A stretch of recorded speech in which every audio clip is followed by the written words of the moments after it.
मध्य प्रदेश के मुख्य सचिव अनुराग जैन को जब केंद्र से मध्य प्रदेश भेजा गया था, तभी यह तय हो गया था कि अब एमपी के प्रशासनिक अमले में कई बड़े बदलाव दिखेंगे, जिसकी झलक दिखनी शुरू हो गई है। दरअसल अनुराग जैन का रिटायरमेंट 31 अगस्त को पूरा होने वाला था। ऐसे में एमपी के प्रशासनिक अमलों में यह चर्चा शुरू हो गई थी कि अनुराग जैन की जगह कौन नया मुख्य सचिव होगा। लेकिन तमाम अटकलों पर विराम लगाते हुए मुख्य सचिव अनुराग जैन को सीधा 1 साल का एक्सटेंशन दिया गया है, जिससे पीएम मोदी और केंद्रीय गृह मंत्री अमित शाह के बाद अब सीएम मोहन यादव का भी उन पर भरोसा दिख रहा है, जिससे अब अनुराग जैन अगस्त 2026 तक राज्य के मुख्य सचिव बने रहेंगे।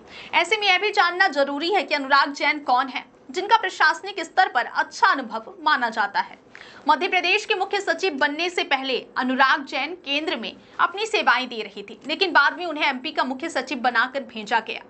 उनके अनुभव का अंदाजा इसी बात से लगाया जा सकता है कि पीएम मोदी ने 3 देशों की यात्रा पर जाने से पहले ही 28 अगस्त की शाम तक उनके एक्सटेंशन को हरी झंडी दे दी। अनुराग जैन मध्य प्रदेश के पहले ऐसे मुख्य सचिव बन गए हैं जिन्हें सीधे 1 साल का एक्सटेंशन मिला है। उनके पहले केवल पूर्व मुख्य सचिव इकबाल सिंह बैस को ही 2 बार 6-6 महीने का एक्सटेंशन दिया गया था, लेकिन सीधा 1 साल का एक्सटेंशन पाने वाले अनुराग जैन मध्य प्रदेश के पहले मुख्य सचिव हैं। बता दें कि आईएएस अधिकारी अनुराग जैन 1989 बैच के अधिकारी और केंद्र सरकार से डेपुटेशन खत्म कर मध्य प्रदेश लौटने के बाद 2023 में मुख्य सचिव बने थे। वे प्रधानमंत्री कार्यालय और नीति आयोग में भी अहम जिम्मेदारियां निभा चुके हैं। अनुराग जैन मूल रूप से ग्वालियर के रहने वाले हैं, जिन्होंने इलेक्ट्रिकल इंजीनियरिंग की है। वह 1989 से सेवा में आए और एमपी में अलग अलग जिम्मेदारियां निभाने के बाद केंद्र में भेजे गए थे। उन्हें 30 सितंबर 2024 को वीरा राणा की जगह मध्य प्रदेश का मुख्य सचिव बनाया गया था। वह प्रतिनियुक्ति पर दिल्ली में पदस्थ थे, लेकिन इस बात की कोई जानकारी नहीं थी कि वह एमपी आ रहे हैं, क्योंकि एमपी के ही कई अधिकारियों के नाम मुख्य सचिव की रेस में चल रहे थे। तब डॉक्टर राजेश राजौरा का नाम सबसे आगे था, लेकिन अचानक जानकारी आई कि अनुराग जैन मध्य प्रदेश के मुख्य सचिव होंगे। बताया जा रहा है कि अनुराग जैन को एक्सटेंशन देने की प्लानिंग पहले से ही सरकार ने कर ली थी, इसलिए बीते दिनों सीएम मोहन यादव 2 बार दिल्ली गए थे, जहां उनके साथ मुख्य सचिव अनुराग जैन भी साथ थे। इस दौरान उन्होंने केंद्रीय गृह मंत्री अमित शाह से मुलाकात की थी, जिसके बाद सीएम एक बार और दिल्ली गए और प्रमुख नेताओं से मिले थे। माना जा रहा है कि सीएम मोहन यादव की तरफ से ही उनके नाम का प्रस्ताव फिर से रखा गया था, जिस पर केंद्र ने मुहर लगा दी है। उनका एक्सटेंशन सीधे 1 साल के लिए बढ़ा दिया गया है। बताया जा रहा है कि यह साल सरकार के लिए अहम माना जा रहा है, जबकि अनुराग जैन ने